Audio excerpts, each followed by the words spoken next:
오늘 말씀 제목은 100%의 열심입니다. 폴로신학교의 신약학 교수이신 김세원 박사님의 주장에 의하면 사도 바울의 신학은 이미 그가 예수를 만났을 때 곧 다메섹 도상에서 주님의 빛을 보았을 때 이미 결정되었다, 그렇게 증거함으로 해서 서양 신학자들하고 충돌이 있었어요. 어떻게 그럴 수가 있냐? 신약이 어떻게 금방 다 완성이 될 수 있느냐? 서서히 완성되었을 것이다라고 소위 귀납법적인 주장을 하는 게 서양 신학자연대 비해서 우리 김세원 교수님은 이미 결정되었다, 모든 권력은 결정되었다, 그렇게 주장을 했어요. 지금도 그런 논쟁이 있지만 우리가 아는 분명한 것은 그는 빛을 보았고 빛 가운데에서 자기가 죄인의 괴수임이 드러났고, 그리고 더 중요한 것은 그가 자기가 열심히 있는 줄 알았는데 그 열심이 잘못됐다는 것을 깨닫게 되었어요.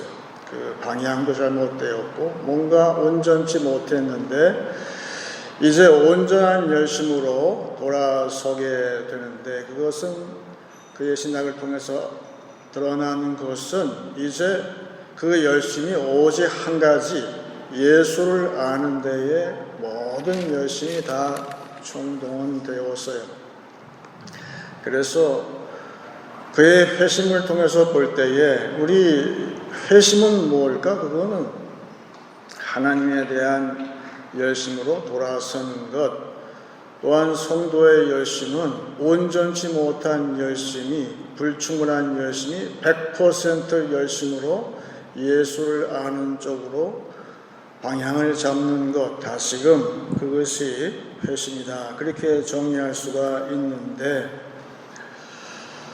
요사이 열심을 방해하는 것이 너무나 많죠. 그 중에 대표적인 것은 이 시대의 풍조가 다원주의라는 것 때문에 그래요. 진리가 이곳저곳 다 있다고 주장을 할 때에 그걸 다원주의라고 그러고, 그래서 열심히 조금씩 분산되는 경우가 너무나 많은 가운데에서 그 다원주의의 대표적인 사람이 아합 왕이죠. 지난주에 얘기했지만 잠깐. 이 사람은 신앙이 없었나요? 있었죠.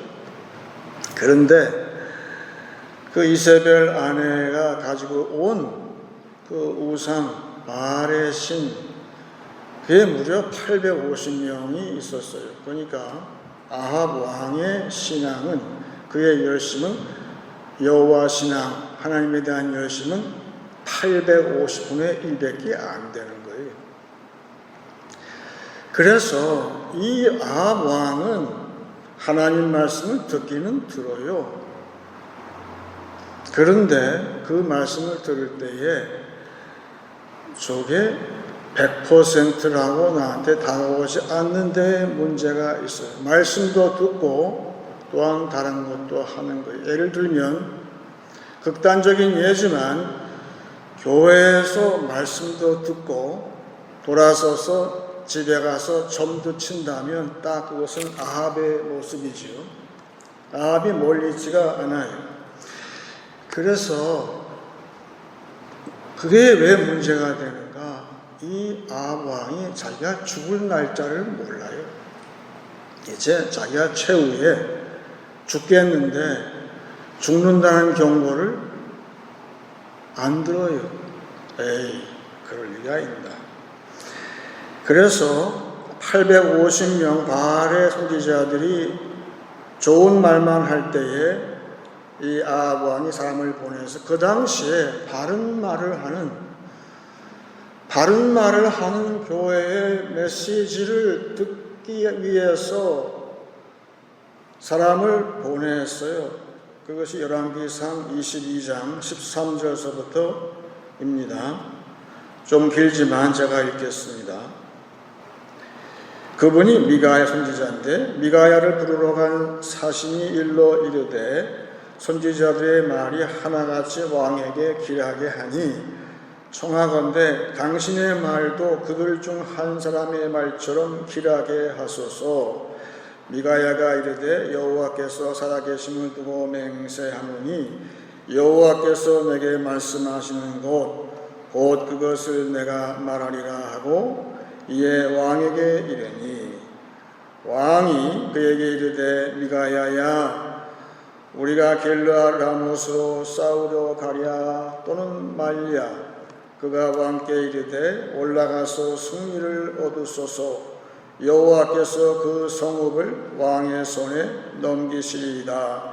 왕이 그에게 이르되 내가 몇 번이나 내게 맹세하게 하여야 내가 여호와 이름으로 진실한 것으로만 내게 말하겠느냐.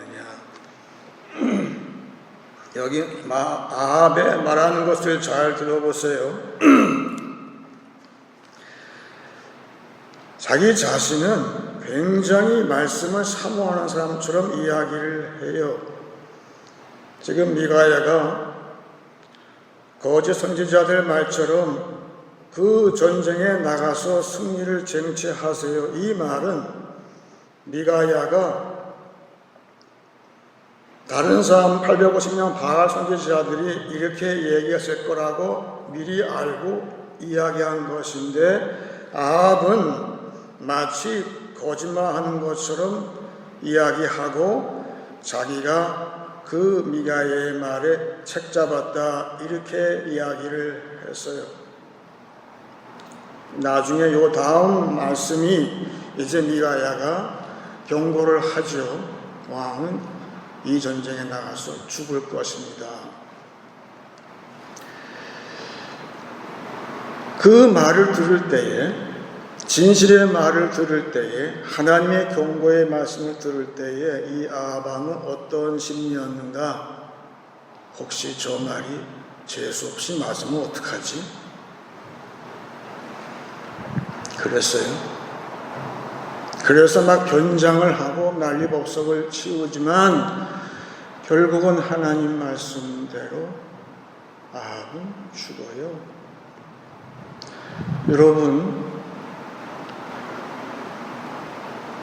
말씀을 100% 듣는 열심히 사라지게 되면 오늘 교회에 듣는 말씀 듣기는 들어요. 그런데 혹시 저 말씀이 재수 없이 나한테 맞으면 어떡하지? 그렇게 된다는 것을 우리는 알아야 됩니다. 그래서 왜 100%의 열심을 우리는 가져야 되는가? 성령이 그걸 원하시기 때문에 그래요. 성령은 완전하신 영이에요. 하나님의 영 성령은 이 충만한 영이라고 그랬어요. 성경은. 그래서 교회를 다스리고 지배하시는 성령은 충만 중에 충만이라고 에베소서에 이야기를 한 것처럼 성령은 불충분한 것, 온전치 못한 것, 완성해 가지 못하는 신앙에 대해서 그런 신앙을 안 쓰신다는 걸 우리가 알아야 됩니다. 그래서 오늘 본문 말씀은 사도행전 5장 말씀인데 오늘 본문 말씀 전에 그 유명한 아나니아 삽비라 이야기가 나와요. 그걸 제가 스킵을 한 이유는 오늘 본문 때문에 그래요. 여러분, 아나니아 삽비라가 헌신을 했어요. 땅을 팔아서 교회에 불쌍한 사람들 또 교회 하는 그 사역을 위해서 자기 재산을 다 팔았어요. 잘못된 게 하나도 없어요. 그 전에 바나바가 땅을 팔아서 본을 보였죠. 그때는 아무 문제가 없었어요. 그런데 아나니아가 땅을 팔아서 바쳤는데 여러분, 이 아나니아 사건을 다시 한번 찬찬히 보니까 베드로가 물어봤어요. 남편하고 아내한테 똑같이 물어봤어요. 이 땅 판 것이 이게 다냐? 그랬더니 남편도 네 그러고 아내도 네 그랬다는 걸 봐서는 어쩌면은 땅 판 값 얼마나 숨긴다는 것보다는 다른 이유가 있었을 것이다. 짐작도 해봐야 돼요. 예수님은 부자가 덥석해서 돈을 많이 넣었는데 과부가 동전 2입 넣었을 때 더 많이 했다고 하셨어요. 그 뜻은 그 여자는 아예 자기의 미래 전체, 곧 동전 2입과 함께 자기 자신을 거기다가 헌신한 거기 때문에 예수님이 제일 많이 했다고 하신 것처럼 어쩌면 아나니아 삽비라는 그 액수가 사실은 바나바가 한 액수보다 더 많을지도 몰라요. 그 땅판 값은. 근데 문제는 자기 자신들을 거기에 합산을 안 했어요. 어떻게 알지요? 그 바칠 때의 얼굴을 보면 벌써 알 수 있어요. 목회자는 중직자가 헌신하는데 그 얼굴을 보면 그것이 온전한 헌신인지 그렇지 않은지 목회자는 알 수가 있죠. 이거는 뭡니까? 당시에 베드로는 성령께서 이거 충만하지 않다. 저들의 헌신은 내 양에 차지를 않는다. 저들은 저기 자신들을 바치지 않았다. 그거를 지적하실 때에 베드로는 그거를 같이 지적을 했어요. 이게 다냐? 그것뿐이에요. 초대교회하고 지금 교회하고 차이는 뭘까요? 목회자가 성령이 지시하시는 대로 온전한 헌신에 대해서 지적을 하느냐 하지 못하느냐. 그런데 오늘 본 말씀은 참 희한한 사건이에요. 사람이 둘씩이나 죽어나갔잖아요. 수송됐을 거예요 아마. 저 교회에 사람들이 멀쩡한 사람들이 들어갔다가 죽어나왔대. 그래? 그것도 땅을 팔아서 헌금을 하다가 죽었대. 여러분, 그러면 누가 그 교회에 나가겠어요? 겁이 나서. 그런데 오늘 이야기는 정반대의 상황이 발생을 했어요.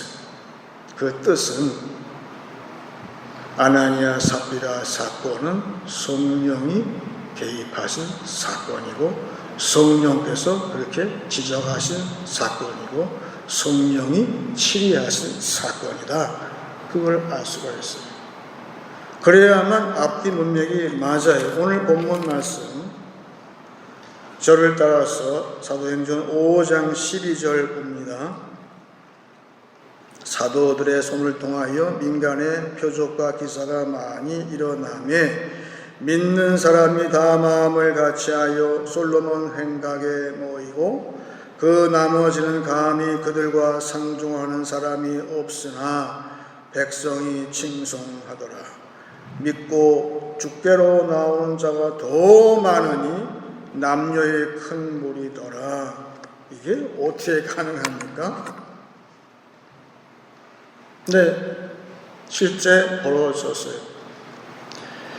이렇게 볼 때에 성령의 감동대로 우리가 100%의 열심을 다해서 우리가 주님께 헌신하고 말씀을 듣는데 헌신할 때에 성령께서 지시하신 그대로 교회의 리더들이 그렇게 했을 때 우리는 벌벌 떨고선 저렇게 하면 아니 그만큼 헌금했으면 됐지 저 정도의 열심이면 충분하지 않겠어라고 절충하게 되면 그러기 시작하게 되면 오히려 우리는 초대교회에 보내서 이탈되는 것이고 오히려 그랬을 때의 교회는 부흥은 고대할 수가 없다는 것을 우리가 알 때에 오늘도 성령은 충만한 열심을 기대하시는구나.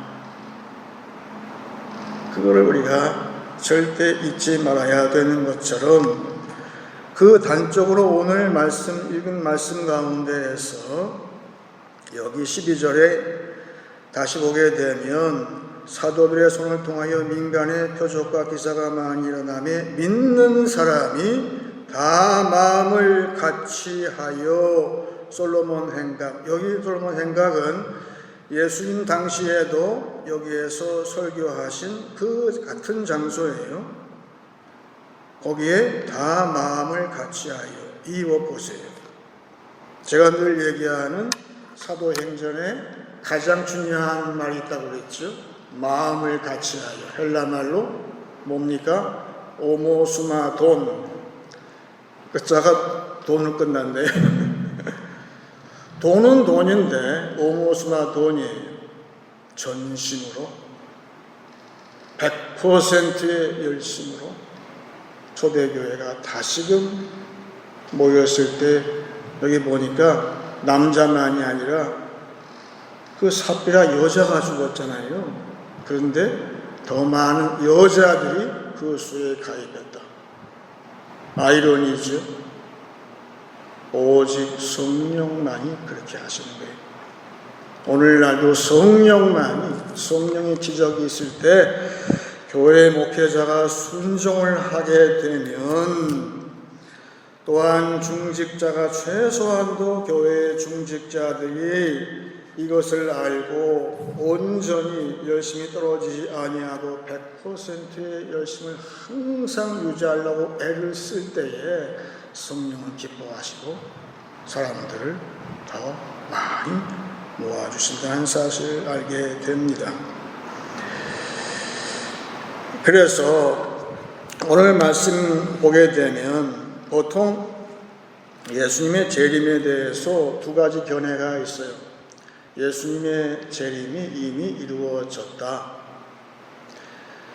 예수님이 지금 우리 교회에 임하셨다. 그건 뭐냐 하면 오순절 다락방에 임했던 그 성령의 역사, 그 성령이 강림하는 사건을 예수님께서 재림하신 것으로 이해하는 신학자가 절반이 있어요. 나머지 절반은 뭐냐? 아니다. 반드시 미래에 예수님께서 오신다. 그 종말에 예수님의 재림을 믿는 신학자가 절반이 있어요. 그런데 오늘 문맥을 보게 되면 오늘 이야기는 예수님이 아나니아 삽비라 사건 뒤에 이 초대교회에 임하신 것처럼 나와 있어요. 마치 예수님이 베드로를 통해서 역사하시지만 공생애 때에 예수님이 직접 활동하신 모양처럼 지금 누가는 기록을 했어요. 15절 보십시오. 심지어 병든 사람을 메고 거리에 나가 침대와 요 위에 누이고 베드로가 지날 때에 혹 그의 그림자라도 누구에게 덮일까 바라고 예루살렘 부근에 수많은 사람들도 모여 병든 사람과 더러운 귀신에게 괴로움 받는 사람을 데리고 와서 다 나음을 얻으니라. 똑같죠. 예수님 당시와 똑같은 상황이 발생을 했어요.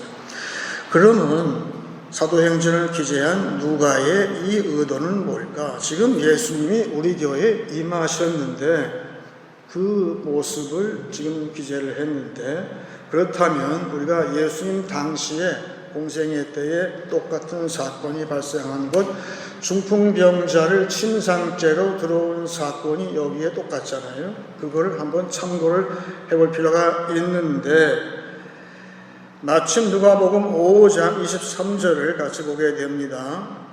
거기에 예수님께서 그 환자를 고치시고 나서 하신 말씀이 이래요.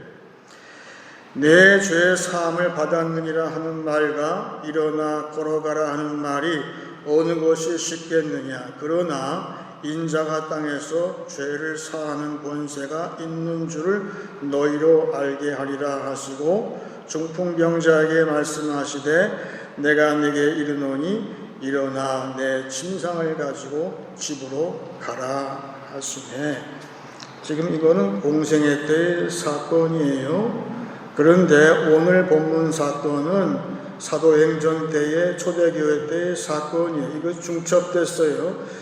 누가는 뭘 말하고 싶은 것인가? 이것이 예수님이 오늘 우리 교회에 오셨다는 뜻은 예수님이 우리 교회에 예배에 임재하시면 이것은 말세의 사건이고, 여기에서 예수님이 오셔서 지금 역사하신다는 뜻은 예수님이 하신 말씀 그대로 어느 것이 더 어려운 일이냐? 저 사람이 죄사함 받는 것과 그리고 병이 나서 집으로 그냥 걸어가는 것 둘 중에 어떤 것이 더 어렵습니까? 그게 예수님 질문이에요. 오늘도 나한테 하신 질문은 병이 낫는 거하고 죄가 떠나는 거하고 어떤 것이 더 어렵냐? 반대 어떤 것이 더 쉽냐? 병 낫는 것은 너무 쉽다고 예수님 말씀하시는 거예요. 왜냐하면 지난주에 말씀드린 대로 악한 영, 더러운 영, 귀신의 영이 들어왔는데 그 영이 예수님의 명령으로 그 사람을 떠나서 밖으로 나가는 거하고 이 환자 스스로가 다 나서 일어나서 자기 집으로 걸어가는 거하고 어떤 것이 더 쉽냐는 거예요. 예수님 말씀은 마지막 날 지금 누가는 이 사건이 지금 마지막 때라고 생각하는 거예요. 예수님이 오셨어요. 그러면 여러분 병 낫는 게 더 시급합니까? 아니면 죄 사함 받는 것이 더 시급합니까? 어떤 것이 우리의 영원한 건강에 시급하냐 그 뜻이에요. 교회가 언제부터? 병은 교회만이 아니라 병원서도 고치잖아요. 병이 나았어도 다시 병이 재발하게 되면 그 믿음은 어디 갑니까? 우리의 믿음은요. 우리의 믿음은 오직 죄 사함 받을 때에 믿음이 생겨요. 그 믿음은 변치를 않아요. 영원히 가져가는 거예요. 그 예수님 말씀이에요. 예수님은 오늘도 오셔서 나의 죄를 달라고 하시고 죄의 문제를 해결해 주시고 내 안에 있던 죄가 밖으로 쫓겨나가는 것, 그것이 가장 어렵지만 내가 인자가 이 땅에 있을 때에 죄 사하는 권세가 있는 것을 너희가 알기를 바라고, 오늘 말씀 그대로 베드로를 통해서 예수님이 여기에 다시 오신 재림의 사건을 증명함으로 우리에게 말씀하시는 게 있어요. 오늘 우리 교회에 예수님이 오셨다는 뜻은 이 시간이 마지막 시간이에요. 마지막 시간에 뭐가 시급할까요? 그건 찬양한 거예요. 그건 무난한 말이에요.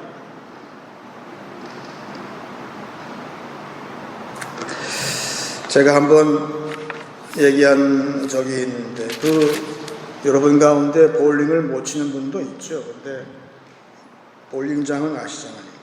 이 공 굴려가지고 9개의 핀이 저 앞에 세워져 있고 한 10m 거리인데 그걸 공을 던져서 쓰러뜨리면 스트라이크라고 그러죠. 근데 공을 들고, 꽤 무겁죠. 그걸 들고 저 앞을 보고 칠 수도 있지만 내 앞에 있는 그 바닥에, 그 레인 바닥에 한 1m쯤 되는 그 레인에 점들이 촘촘하게 박혀 있어요. 그 점들이 있어요. 그게 조준하는 점이, 공을 놓는 점. 공을 딱 쥐고 있다가 거기서 공을 딱 놓게 되면 굴러가서, 때로 굴러가가지고 저 앞에 가서 결국은 핀을 맞추면 쓰러지게 되어 있는 거죠. 여러분, 성도에 걸어가는 길은 궤적이라고 하는데 우리가 평생 예수님을 향해서 걸어가는 궤적이라 할 수 있어요. 우리의 신앙생활은. 그런데 오늘 우리 교회에 예수님께서 오심을 사모하는 그 열심이 있고요. 또 하나는 저기 멀리 계신 예수님의 실제의 예수님을 만나는 그 사건을 놓고 사모하는 두 가지 열심이 있어. 아까 얘기한 신앙 얘기했지만 오늘 분명히 예수님은 그건 저기 오세요. 그런데 오늘 내가 사모할 것은 우리 교회에, 오늘 예배에 예수님이 나를 만나주러 오신다는 그걸 사모하는 열심도 중요하다는 거예요. 오늘 본문을 보면은 중요한 말씀을 여기에 하고 있어요. 보세요. 15절 다시 봅니다.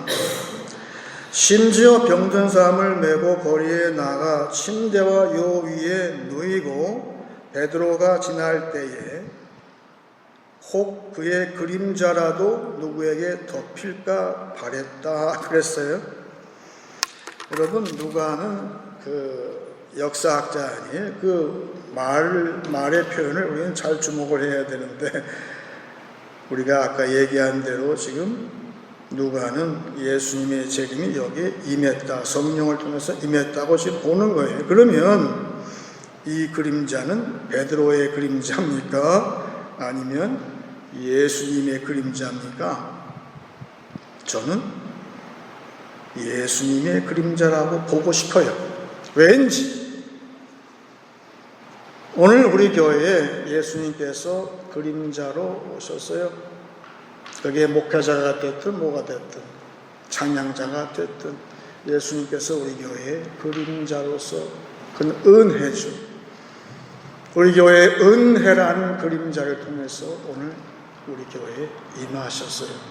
그런데 그건 그림자예요. 실제는 어디가 있죠? 실제는 저기 파루지아라고 마지막 재림 때의 그 순간에 있는 거죠. 말하자면 우리가 임종할 때에 우리는 반드시 예수님을 만날 거예요. 그때가 마지막 오메가예요. 근데 오늘 나는 우리 교회에 예수님의 그림자가 덮이기를 사모하는 열심이 있어요. 그래서 우리는 그 두 개의 열심이 같이 있는 100%의 열심이 있을 때에 오늘 아나니아 삽비라 사건 이후에 이 초대교회에 있었던 그런 100%의 열심이 있을 때 그것을 사모하는 그 초대교회의 그 열심이 우리 교회에도 있기를 바라는, 간절히 기도하는, 그 오모스마던 온 마음을 다하는 그런 열심이 나와 우리 교회에 있기를 바라는 것이죠. 이제 말씀을 정리하겠습니다. 회심은 예수를 아는데 100% 열심으로 돌아서는 것입니다. 말씀을 순종하는데 100% 열심 내기 원합니다. 성령은 모든 헌신 중에서도 100% 열심만 받으실 것입니다. 믿음 얻기 위한 죄 사함 받는데 100% 열심 내는 교회 되기 원합니다. 장차 오실 예수님을 소망하며 오늘 그분의 그림자를 만나려는 열심으로 한 주간 사시길 축원합니다. 이제 찬송 415장 하겠습니다.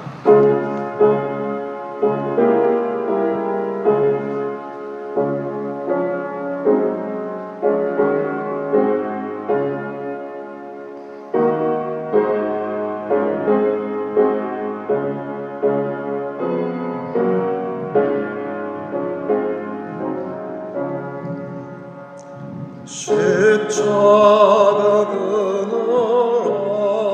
아래 나시기 원하네. 저 햇볕심이 뜨겁고 또 짐이 무거워 이 광야 같은 세상에 늘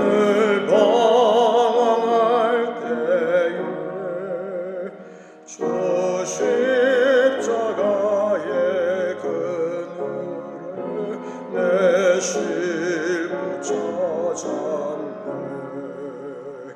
내 눈을 밝히도서 저 십자가 볼 때 날 위해 공헌 강하신 주 예수 보인다.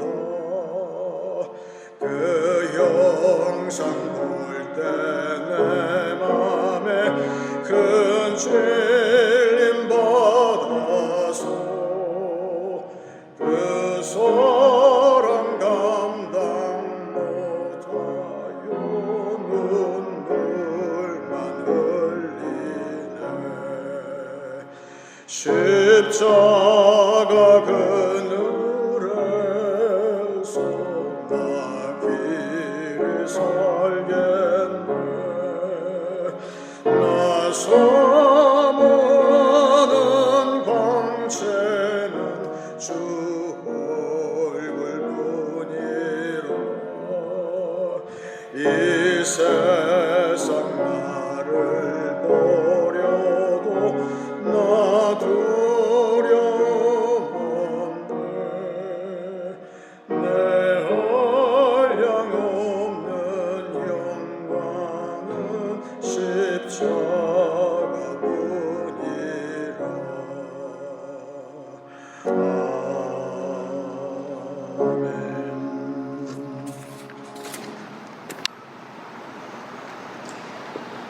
바울 사도는 그 다메섹 도상에서 새로운 열심, 100%의 열심을 가지고 그의 신학은 이 두 가지, 이제 장차 오실 예수님, 마라나타 예수님, 그리고 현재 우리 교회에 임하신, 그림자처럼 임하신 예수님의 임재에 대해서 양쪽을 똑같이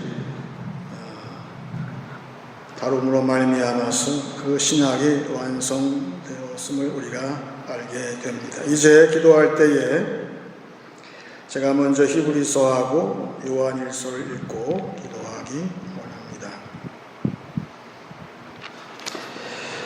이와 같이 그리스도도 많은 사람의 죄를 담당하시려고 단번에 들이신 바 되셨고 구원에 이르게 하기 위하여 죄와 상관없이 자기를 바라는 자들에게 두 번째 나타나시리라. 보라, 아버지께서 어떠한 사랑을 우리에게 베푸사 하나님의 자녀라 일컬음을 받게 하셨는가.